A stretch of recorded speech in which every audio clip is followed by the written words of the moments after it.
in the vinyl attic to talk about records. Had to take a little bit of break. Something happened in America. America lost its mind. So I needed a little bit of time to process it, to talk to men about women, dudes, and to get ready for what's to come. Fortunately, we have lots of good music to keep us company while we get through troubled times. But speaking of women, we're doing our 100 albums that must be in your collection, according to me, 100 albums that matter.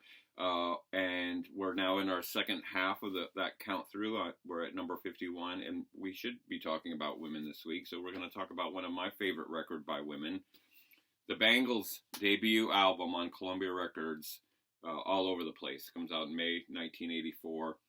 This record, all these records have a story, but this record definitely has a story. Lordy.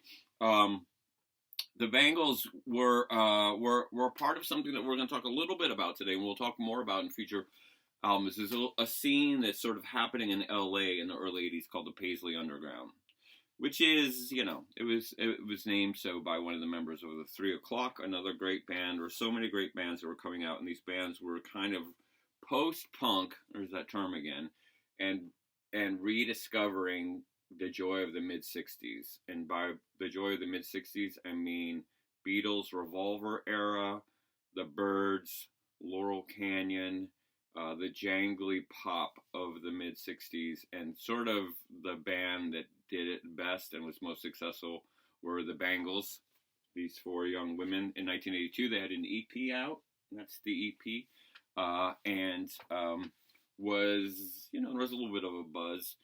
This album came out in May of 1984, made it all the way up to number 80 on the charts, and didn't really have any hit singles.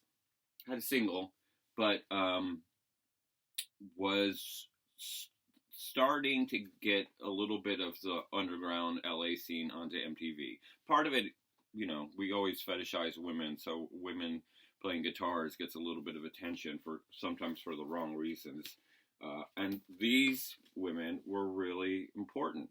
They have, there's Susanna Hoffs right there. And then we have Vicky and Debbie Peterson, who are sisters, drummer and guitarist, and Mickey Steele on bass, who wasn't the original bass player of the Bangles, actually was the original bass player of the Runaways, a band that we've talked about on here. This record came out and, captured the attention of a lot of the people that love punk rock, but also love 60s music. And the single Hero Takes a Fall was really great. There's a great track that Susanna sings, James. I love it because it has the word shit on it. They do a video of Going Down to Liverpool. Or there's a song called Going Down to Liverpool, which was a Katrina and the Waves song that Leonard Nimoy was in. And it just really captures the incredible talent of these women, but also this love of 60s music. And there's a great song this is the single, Hero Takes a Fall. The B-side, Where Were You When I Wanted You, which is, I think, one of their best songs, was not on the album. If you get it on CD or streaming, the song's on there. But love it. Also shows a little bit of the country influence on this record. The connection for me, I got to make this brief because there's a lot to say, is I saw them play at 688 when this album came out, the punk rock club in Atlanta. Stood right in front in my mod jacket, just because I love the music. Susanna Hoffs, front and center, making a lot of eye contact, doing this little famous thing that she does with her eyes, and then looking right at me. I pushed my way backstage to say how much I love the band and I love the scene and all their peers in that scene. Sue and I had a long talk. She wrote to Randy my favorite mod on my parka, which is in the closet over there. And I was smitten, as many people have been with young Susanna Hoffs and Susanna Hoffs now. So what I did was, she told me where they were staying. I knew the hotel, which is right across from the Fox Theater, and I drove my scooter around the block, probably about 10 times until then she finally came down. She came down, we spent the night talking, took her for a ride on my scooter, and became good friends. And she sort of invited me. We became friends. In fact, when I opened this album up, one of the things I found was she gave me her deposit slip for her checking account. I'll cover up the important numbers for her checking account in LA. This is Susanna Hoffs' deposit slip with her phone number on it and her address on Avondale Avenue. And we became fast friends after that. Very quickly, their record started to gain some attention, and they got an opening slot on the Cyndi Lauper tour. And Sue and I were talking. I guess it was my senior year at Emory, and she said, "We're starting our tour with Cyndi Lauper next week or in a couple of weeks. You want to come join me?" And so so I basically dropped out of school for a week. My friend Lenny drove me to Chattanooga where they were playing, and it was great. Came in, she had my name on the guest list. Came in, they were on stage. She saw me, big smile on her face, and that was kind of the beginning of a really great period of my life where I was traveling. In fact, the next night we were in Nashville. This is a picture of us in Nashville. Look at me. This is 40 years ago, Susanna and I. And just really had a great time. Talked a lot about music, talked a lot about the Beatles, talked a lot about, what was happening now. I was working with this great band in Atlanta called the Night Porters that she really dug. And it started a long relationship. There's a song on the album. There's a lot of really great songs on the album, and Vicky, Debbie, and Sue all sing. Mickey doesn't sing, I think, until the next record lead, maybe on a Yardbird song or something. But Susanna has a song called Dover Beach that has the lyric, "If we had the time, I would run away with you," and that became something of a song of her singing it on stage, looking right at me. And I'm probably not the only guy that's thought this song was meant for them, but we really hit it off. I started going to LA a lot, hanging out with her, and we were in. They did that at the end of that year. They did a New Year's show in New York, opening up for David Johansen at the Ritz in New York, and I was at that show. We had a moment. It was very beautiful. And then we went. Then her next show was in Boston. The Bangles played at the Paradise on January 1st, 1985, and I was there at the show. And then after, we had a long chat about where this relationship is going between me and her, and that she had other irons in the fire, and I should just go back to Atlanta and be a college student. And I have a picture, and I've never posted it, but I thought I'd post it here, of her in her pajamas after us having this really hard conversation. She has the saddest look on her face because she knows she's just broken my heart. But we continued our friendship, and I would go to LA. In fact, I was in LA. I was at she was living in her parents' garage in Brentwood, right across the street from Norman Lear, the TV producer. And I was a little conflicted at the time because there were a lot of rumors about her and Prince that weren't true. But Prince, this is when Purple Rain was out, was like the most popular musician in America. I had a dartboard in my dorm room with a picture of Prince that I would throw darts at. I'm laughing at this now to keep from crying.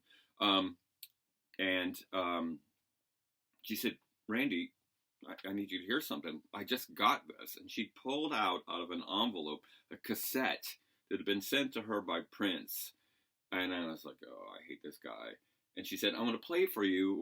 I'm thinking of recording it." And she played me the Prince demo of Manic Monday. And it was so good. It was so good. And she's like, "Should we record it?" And I'm like, "You have to record it. It's so 60s-ish. It's so right in the wheelhouse of the music. You have to do it." And of course they did on their next album, Different Light, that came out in January 1986. And it made it all the way up to number 2 on the charts. It didn't go to number 1 because at number 1 was Prince, his single Kiss. So, of course, people know the rest of the story, the Bangles and launch. And I've got 1,000 stories I could share with you. But what I really wanted to say about this record, besides my personal connection, you're not going to listen to a record because Randy was in love with a member of a band, is that there aren't a lot of places in music where women can kind of come together and make music on their own terms. So a couple of weeks ago, we talked about the Go-Go's record, how important that first Go-Go's album was. We talked about the Runaways at the beginning of this sort of count through. I mean, the Runaways album is so important. But this is one of the places where you really get women playing music on their own terms. Yeah, when Walk Like an Egyptian comes out, they get sort of turned into fashion and glamour, and it's not very punk rock, but they still continue to make their music and write their music and record their music. Really, really great band. We had a chance when the Bangles sort of reunited, I guess about 10 years ago. We had a chance to reconnect and tell some of those old stories and talk about what was going on in my head and what was going on in her head. I really love Susanna. She had a novel come out last year that's really great. I really loved reading it. It's about a musician who falls in love with a college professor. I'm just saying. I love this band. All these women are really, really incredibly talented and still making music. I learned a lot about 60s music through them. I would never listen to the Cowsills if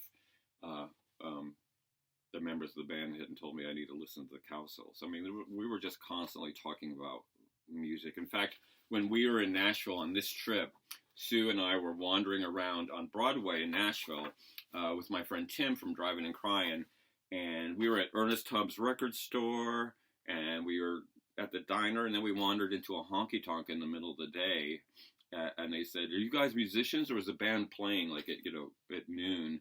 Are you musicians?" And I was like, "Well, these two are, my friend Tim and Sue," and they got up on stage and played like some Linda Ronstadt songs, and it was amazing. These folks didn't know that they had a Bangle on stage with them, but it was just the musicality and the love of music, of being a fan of music, and translating that into making really good records. So I love the All Over the Place record.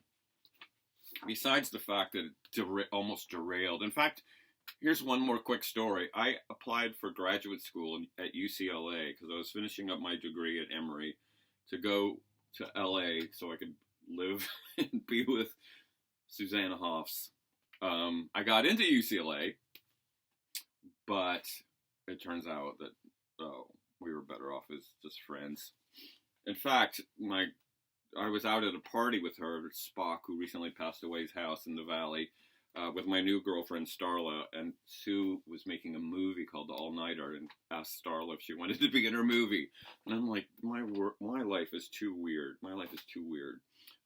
But still making great music. Oh my gosh, incredibly talented. And the joy that comes out of listening to this record is worth every note. All right, I could say more, but I just really want to lock this into the post-punk 60s revival that was the Paisley Underground. And we'll talk. We have to talk about the Rain Parade down the road a little bit, but this record is so joyful and so connecting. Like this generation is going to connect to that generation. And we're going to do it with quality and passion and intent. So there you go. All right, next, we're going to talk about another record that I love dearly, dearly. It's time to talk about Thin Lizzy, people. We haven't talked about Thin Lizzy yet. There's actually a new Thin Lizzy recording coming out. So I think it's going to be really apropos that we next talk about Thin Lizzy's 1976 album, Jailbreak. 1976 album, Jailbreak. Boys are back in town. Okay. All right, again... It's just, don't listen to my stupid stories. Listen to this record. It's so timeless. You don't even know what decade this is because it's just really good, jangly pop, harmony, rock and roll, and maybe I have a personal connection. All right. Look at this. I even wrote this on. This is my dorm room. Where is our Dover Beach? If I had the time, I would run away with you. Okay, obviously the Bangles matter. The Bangles are so important. They matter. This album, 1984, 40 years ago, matters still to this day. You matter. I matter. Love matters, especially when it's unrequited. So let's talk about it.